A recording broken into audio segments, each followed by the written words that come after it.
지금도 광주 시내에서 오천정의 총기가 돌아다니며 총기를 다룰 줄 모르는 청소년들이 시내에서 그 총을 여기저기 쏘고 다니면 총기 사고 희생자들이 많이 생긴다.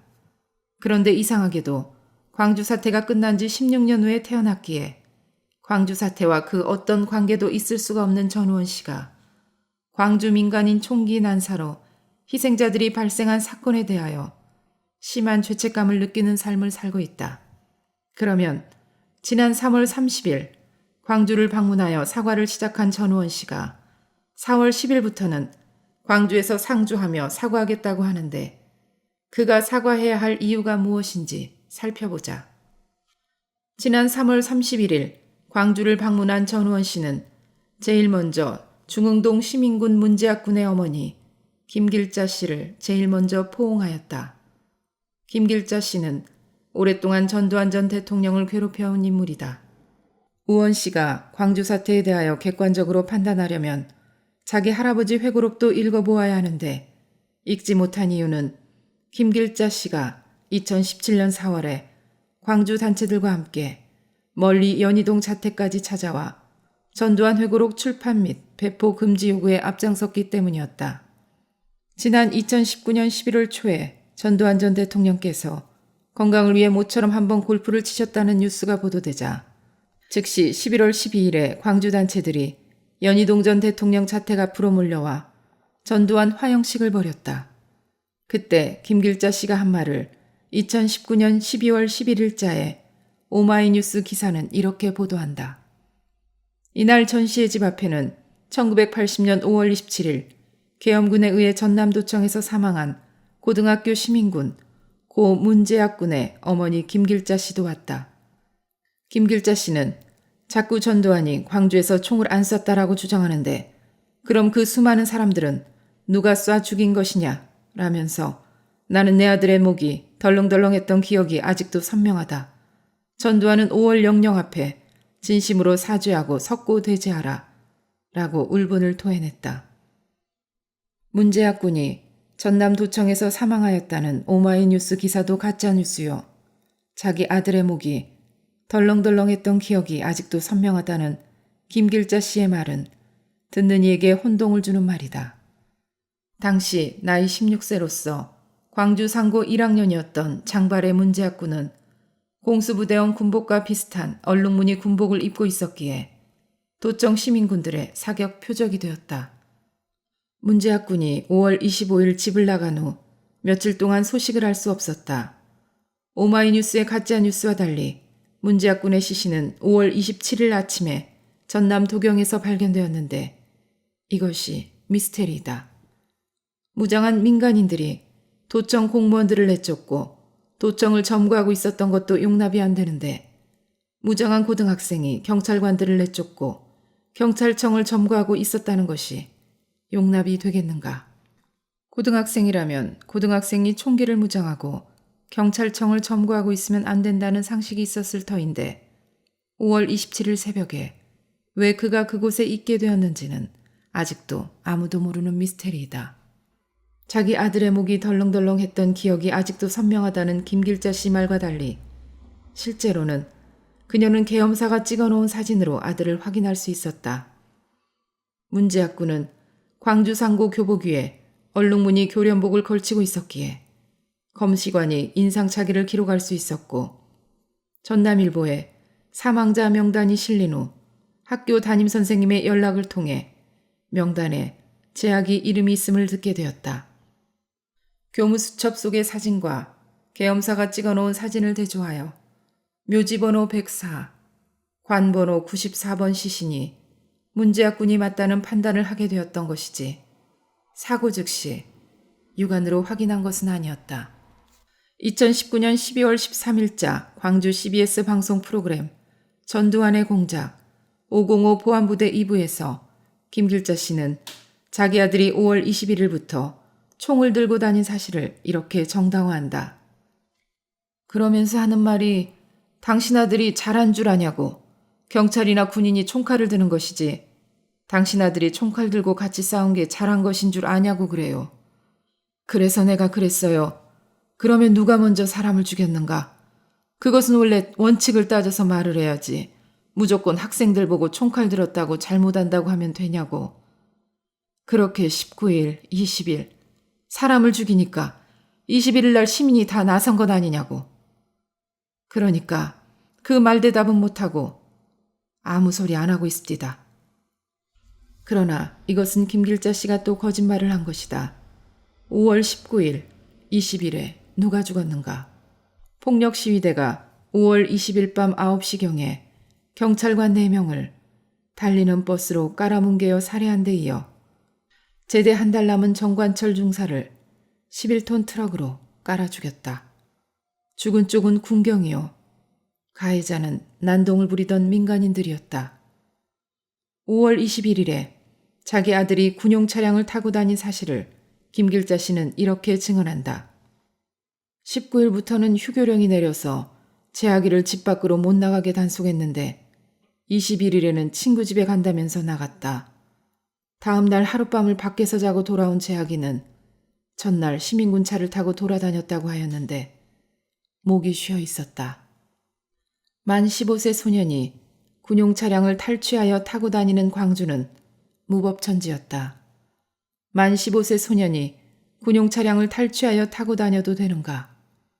소년이 총을 들고 군용 차량을 타고 다니는 것은 도시 게릴라전 행위였다. 소년의 그런 난동을 막을 책임이 부모에게 있었던 것 아닌가? 문재학 군이 전두환 당시 보안사령관과 싸우기 위해 총을 들고 다닌 것도 아니었다. 여느 5.18 유공자들처럼 자기 아들 문재학 군도 전두환이 누군지 전혀 모르고 있었다는 사실을 그의 모친 김길자 씨는 이렇게 증언한다. 19일부터는 휴교령이 내려서 제 아기를 집 밖으로 못 나가게 단속했는데 21일에는 친구 집에 간다면서 나갔다.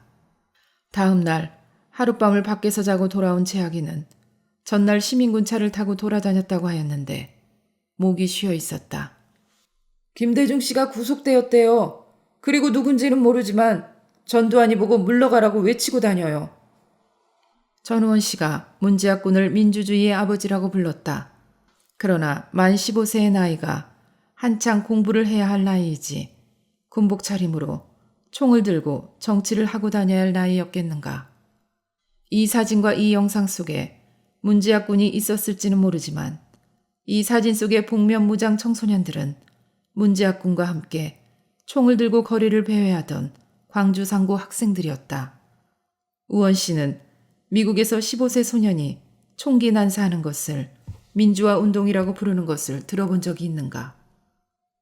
김길자 씨가 지난 43년간 크게 오해하고 있는 사실은 당신의 아들 문재학 군이 5월 27일 새벽에 도청에서 계엄군과 전투를 벌이다가 사망한 것으로 잘못 알고 있다는 점이다. 5월 27일 새벽에 도청에서 계엄군과 시민군 간의 전투가 있었다고 누가 그러는가? 군인이 총을 쏘는 것을 본 시민군은 단 한 명도 없었으며 계엄군이 광주에 재진입하기 전에 시민군들이 자기네끼리 서로를 향하여 총을 쏜 것은 계엄군과의 전투가 아니다. 5월 27일 새벽에 도청에서 계엄군과 시민군 사이에 교전이 없었다는 사실에 대해서는 계엄군과 시민군 양측의 증언이 일치한다.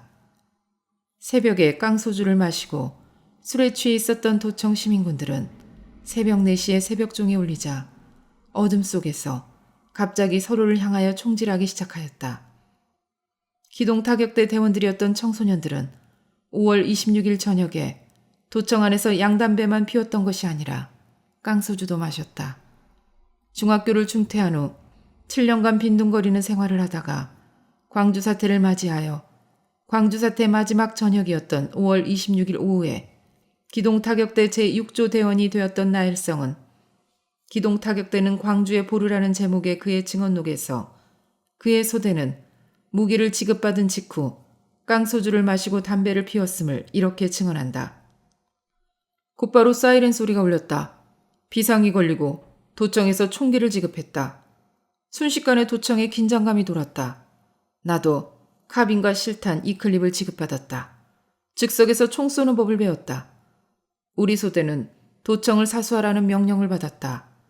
배치 지역으로 가려는데 소대원 한 명이 우리를 잡아당겼다. 그는 우리를 지프차 안으로 데려갔다. 그가 소주 한 병을 지프차에 감춰놓았다며 모두 나눠 마시자고 했다. 더 털어보니 담배도 2개 피 있었다. 우리는 마치 죽음의 의식이라도 치르는 것처럼 아주 근엄한 표정으로 깡소주를 마시고 담배를 돌려 피웠다. 죽음이 두렵다는 생각은 들지 않았으나 막상 광주를 침입하는 계엄군을 직면하게 되자 그들은 분명 나의 적이다라는 생각이 머리에 꽉 찼다. 정전된 상태라 온 시가지가 캄캄했다. 무장 청소년들 중 일부는 도청 안에서 깡소주를 마신 후에 도청 바깥에 나가 또 소주 한 병씩을 마신 사실을 5.18 유공자 김연채가 증언한다. 상황실장은 무기고 앞에서 무기고 근처의 무단으로 접근하면 사살하겠다고 소리치고 있었다. 지하실 무기고에는 다량의 TNT 등의 폭발물이 많아 위험했기 때문이었다. 우리는 도청을 빠져나와 시민들이 실어준 사업들이 소주 한 병과 빵 몇 개로 최후의 만찬을 했다. 이승에서는 더 이상 뭘 먹을 수 없는 사선으로의 충정에 앞서 가진 소주와 빵으로 된 최후의 만찬이었다. 학생들은 계속 도청 안으로 들어갔고 건너편 공중전화 박스에서 시민군이 어디론가 전화를 하고 있었다. 그 시민군도 아마 마지막으로 꼭 전해야 될 이야기를 누군가에게 떨리는 목소리로 말하고 있으리라 생각했다. 도청 시민군들의 모든 증언은 자기가 총을 쏘았다는 증언이지 계엄군이 총을 쏘았다는 것을 보았다는 증언이 아니었다.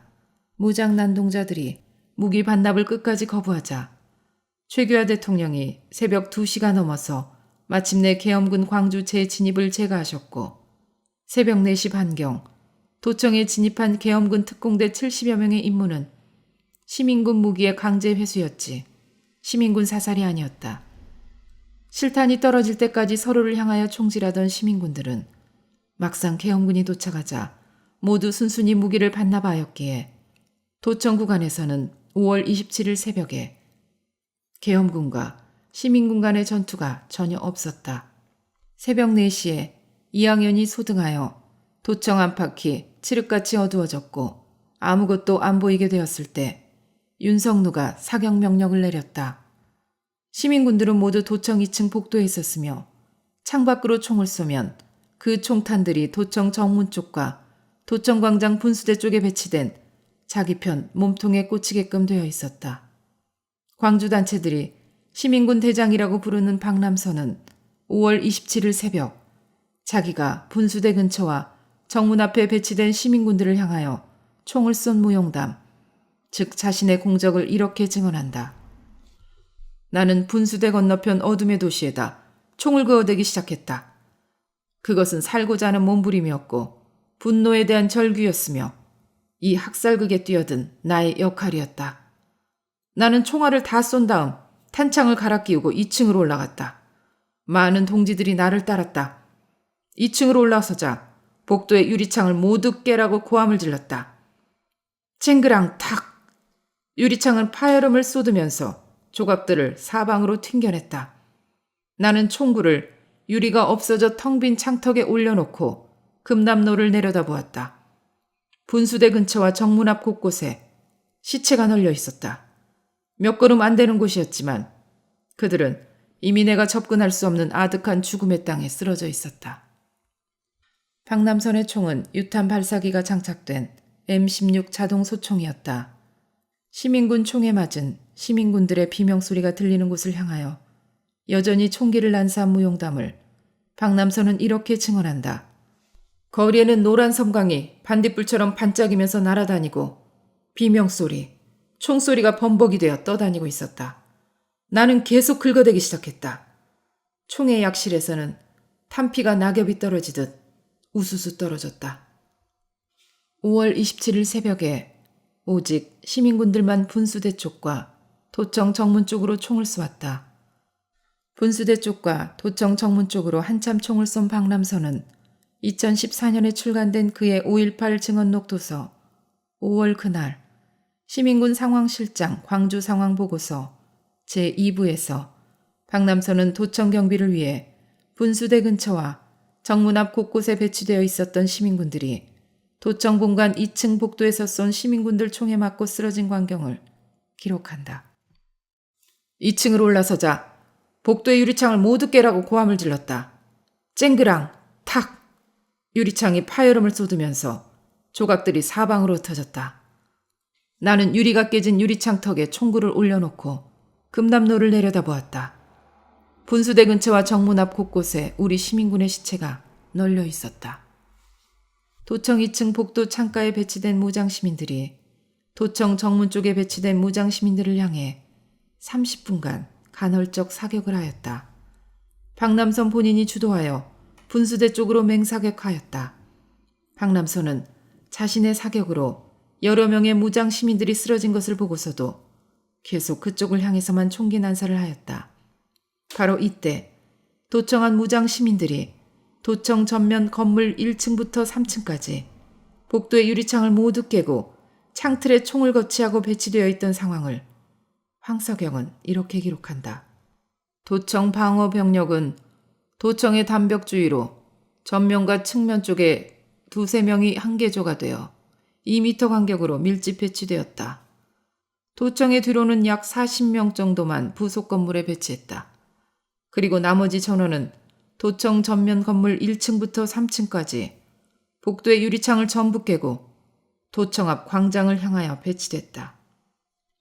기동타격대 제1조 조장 이재춘은 박남성과 이항연, 신만식과 김태찬, 양승희와 손남승 등 여러 명의 무장시민들이 서쪽 방향인 도청 정문과 분수대 방향으로 사격하였을 때 자기 옆 무장 청소년들이 고개를 들고 있다가 총에 맞고 고꾸라졌음을 증언한다. 캄캄해서 정확한 수는 모르지만 꽤 많은 수가 도청이나 계림동 쪽으로 출동한 것 같았다. 그들은 총을 잘 쏠 줄도 모르는 모양이었다. 그 중에 몇 명이 나에게 총을 어떻게 쏘냐고 물어왔다. 그들의 말은 총기 교육을 받았는데도 총기 사용하는 방법을 잘 모르겠다고 했다. 사태는 아주 심각하게 진행되었다. 도청으로 들어온 지원병들은 대부분 고등학생 정도의 어린 나이였다. 나는 도청 분수대 앞쪽에 화단 뒤에 숨어 있었다. 어디선가 총소리가 계속적으로 들려왔다. 나와 같이 다른 화단의 뒷부분에서 지키고 있던 도청으로 지원 나온 2명의 시민군이 푹 고꾸라졌다. 나는 그들에게 고개를 숙이라고 했는데 고개를 들고 있다가 총을 맞았다. 23세 타방 주방장 염동유는 도청 시민군들이 도청 정문 앞에서 경비를 서 있고 있던 자기 편을 향하여 총을 쏘고 있었던 상황을 이렇게 증언한다. 도청 정문 앞에 차를 세워두고 정문 앞에서 경비를 섰다. 그때는 시멘트로 만든 화분대가 있었기 때문에 그것으로 방패막을 삼았다. 나와 정광호 씨는 함께 있었고 다른 대원 3명은 옆에서 경비를 섰다. 정문 밖에 경비를 선 대원은 우리뿐이었다. 새벽 3시쯤 되었을 때 갑자기 총소리가 들렸다. 드디어 계엄군이 쳐들어온 것이었다. 그러나 계엄군들이 도청 정문으로 들어오지 않고 뒤쪽으로 들어왔다. 도청 쪽에서 총알이 날아와 방패막으로 삼고 있던 화분에 맞았다.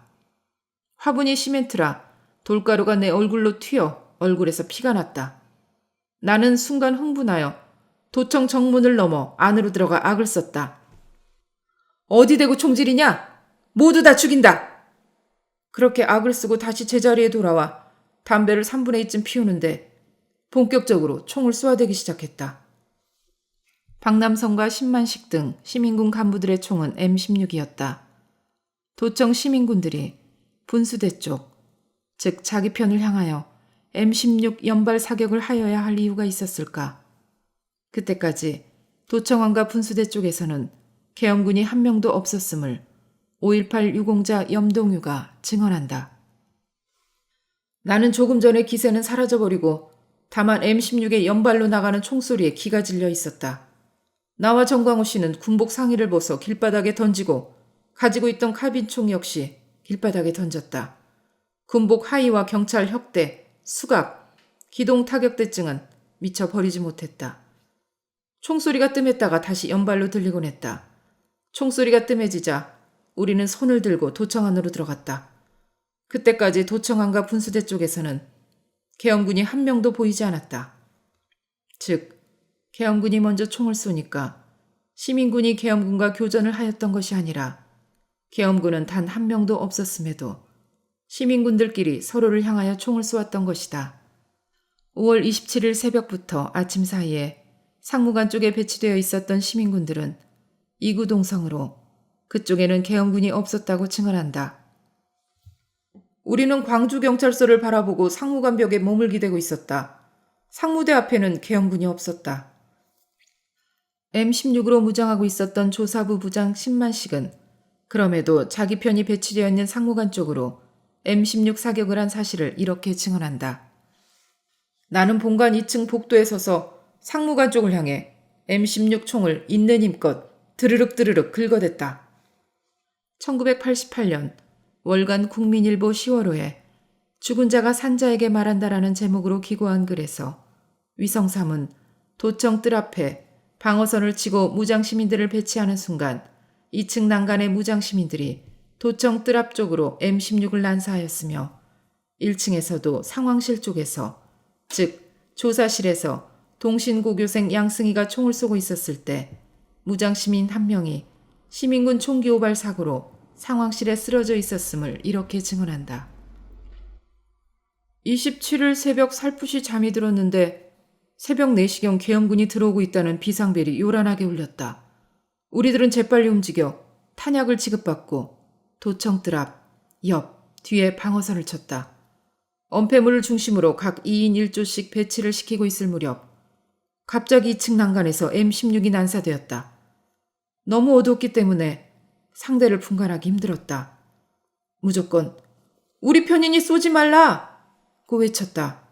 그랬더니 이내 총구는 다른 곳을 향했다. 번뜩 상황실에 남아있던 여고생과 박영순 씨를 떠올리고 얼른 대피시켜야겠다고 생각했다. 1층 상황실로 뛰어오르는 순간 상황실 쪽에서 총소리가 났다. 낮은 포복으로 상황실에 접근한 나는 상황실로 뛰어들어갔다. 머릿속에 떠오르는 불길한 생각을 애써 지우려고 하면서 들어가 보니 총기 오발 사고로 시민군 한 명이 쓰러져 있었다. 평소 부상을 대비해 배에 붕대를 칭칭 동여매고 다니던 나는 배에서 붕대를 풀어 그 사람을 치료하고 있었다. 이렇듯 5월 27일 새벽 도청 구간에서의 사망자 12명 모두 시민군 총기 난사 혹은 시민군 총기 오발 사고 희생자들이었다. 다른 시민군들은 모두 도청 본관이나 부속 건물 혹은 도청 정문 바깥 분수대 쪽에 있었는데 왜 광주 상고 1학년생들이었던 문재학 군과 안종필 군은 학생이 점거하여서는 안 될 도경 건물에 있었는지는 우리는 아직 알지 못한다. 그러나 문재학 군은 어둠 속에서 공수부대 복장으로 오해받을 수 있는 얼룩무늬 교련복을 입고 있었고 고등학생은 스포츠머리 이상 기를 수 없었던 시절의 장발이었으며 시민군 총탄이 사방에서 튀고 있었을 때 사망하였다. 아들을 잃은 김길자 씨의 슬픔은 이해한다. 그러나 그 감정 때문에 이 사건과 전혀 아무런 관계가 없었던 분에게 학살자 누명을 씌울 수는 없는 것이다. 도대체 이런 시민군들의 총기 난사 사건과 전두환 당시 보안사령관이 어떤 관계가 있다고 김길자 씨는 말하는가? 이제는 말해주셔야 한다. 증오를 선동하기에 앞서 그 이유가 무엇인지 말해주어야 한다. 전우원 씨 역시 5월 27일 시민군들의 총기 난사 사건과 할아버지가 무슨 관계가 있기에 자기가 사과한 것인지 그 이유를 설명해 주어야만 한다.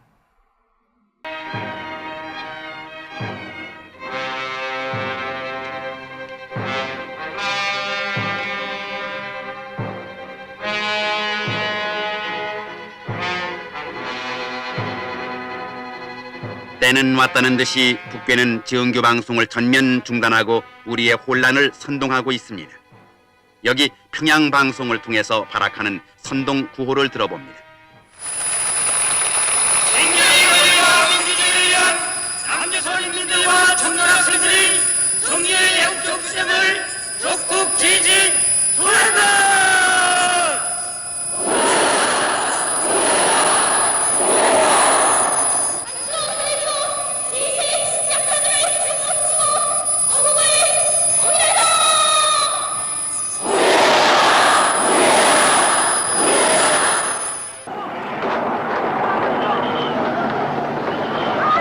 광주의 반정부 폭동은 20만 명 규모로 급속히 확대되고 거리마다 예산 화력전을 방불케 하는 도습전이 치열하게 벌어졌다.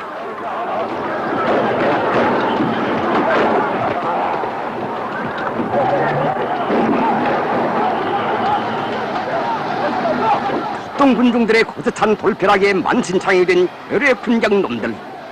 얼굴은 피투성이 되고 다리는 부러져 수치스러운 몰골로 황급히 뒷걸음쳐 간다.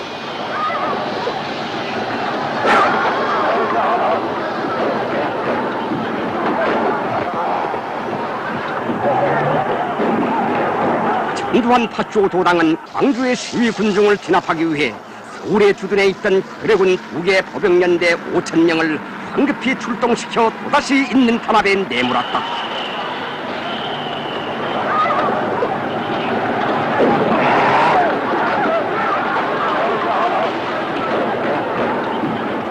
발악하는 괴뢰군과 경찰의 공격을 물리치며 폭동군중들은 경찰차들을 불태우며 기세를 올렸다.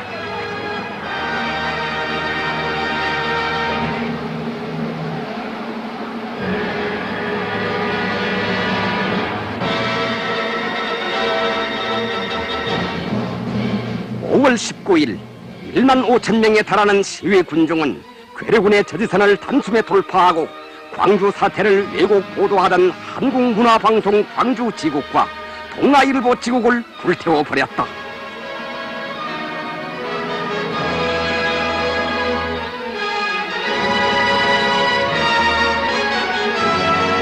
폭동 부위열을 띠고 맹렬의 짐에 따라 광주시 안의 운전수들이 청년학생들과 합세하여 도청 주변의 자동차와 버스로 바리케이트를 쌓고 원수들에게 항전에 나섰다.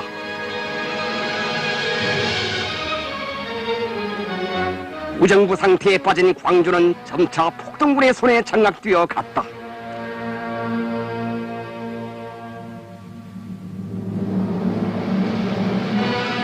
전두환 살인낙당이 광주를 봉쇄하고 질식시키기 위해 모든 철도와 도로를 차단하고 식료품과 물, 전기 공급을 중단한 데 격분하여 원수와 대결하여 끝까지 싸울 결의를 가다듬는 항쟁 군중들.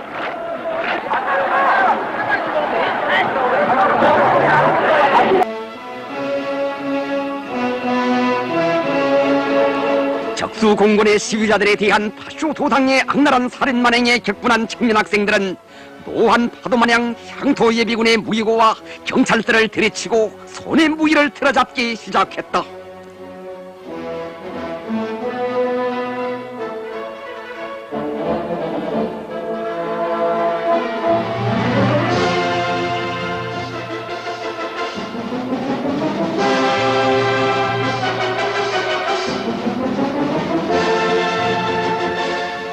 원수들의 그 어떤 폭력적인 탄압 속에서도 자유와 민주를 수호하며 도시를 굳건히 지킬 것을 다짐하는 항쟁자들.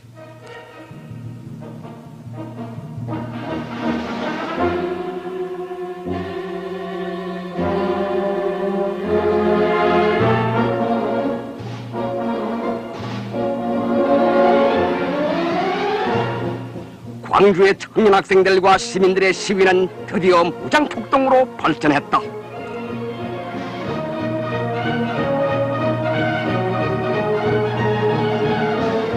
5월 21일 저녁 8시 계엄군은 황급히 시외로 쫓겨가고 광주는 학생들과 시민들의 수중에 완전히 장악되었다.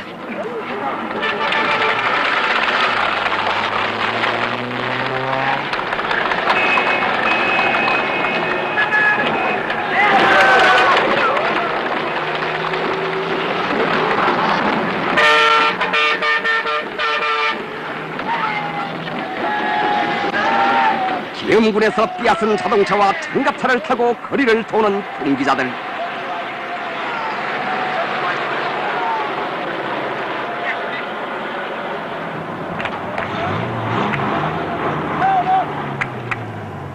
살인악당 전두환을 불태워 죽이라.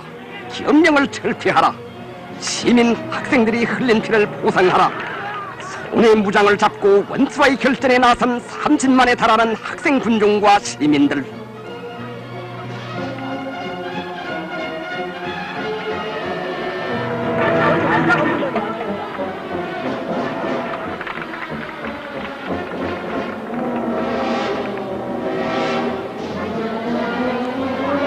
전파쇼 민주화 투쟁에 일떠선 광주의 청년 학생들과 시민들은 자치적인 조직인 시민위원회와 민주투쟁위원회를 내오고 자위적인 무장 조직인 시민군 특별경계부대 결사대를 조직한 후 민주위협 실현에 합세하라고 호소하면서 거리를 돌았다.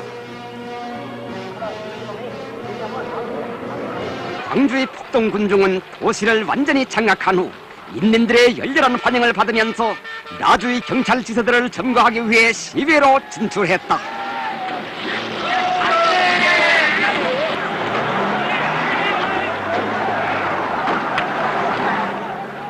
파쇼악당 전두환을 찢어 죽이라, 협령을 철폐하라, 전남은 뭉치자의 구호를 높이던 폭동은 광주로부터 목포, 나주, 화순 등 전라남도 17개 군의 폭동의 석천불길을 몰아갔다. 5월 23일과 24일 폭동군중들이 울리는 총성이 계속 들려오는 가운데 광주의 거리는 계엄군과 끝까지 항전할 청년들과 시민들의 결의로 차남쳤다.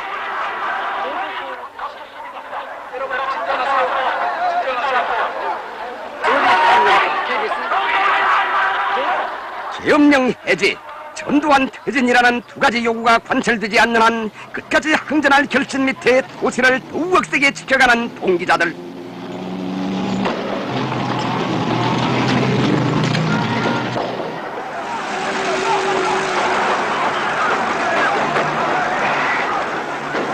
바로 이러한 때 광주에서 밀려나간 계엄군은 내일과 같이 도시 상공에 직승기를 띄워 제발 항복하라, 그렇지 않다가는 크게 화를 당한다고 애원도 하고 위협도 하며 비열한 기만책동에 매달렸다.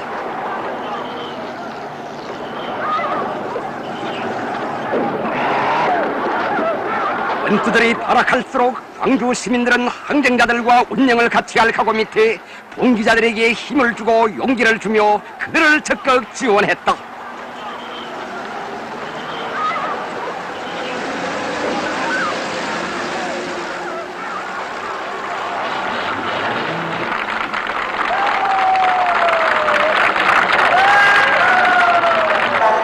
국민의 사랑과 지원 속에 폭동군중의 기세는 시간을 따라 더욱 충천했다. 천여정의 무기를 가진 항쟁자들은 전두환 파쇼 도당이 계엄군을 투입하여 다시 무력으로 공격해온다면 마지막 수단으로 도시를 폭파할 것이라고 언명했다.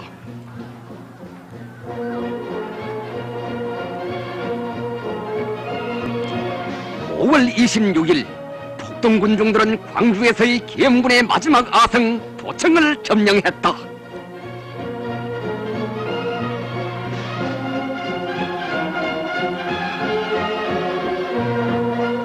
한미합동군 사령관은 광주 인민 봉기를 무수의 주먹으로 진압하라면서 전두환 파쇼 도당에게 한미합동군 산하의 3개 계단의 특전대와 3개 사단의 병력 그리고 기갑부대를 넘겨주었다.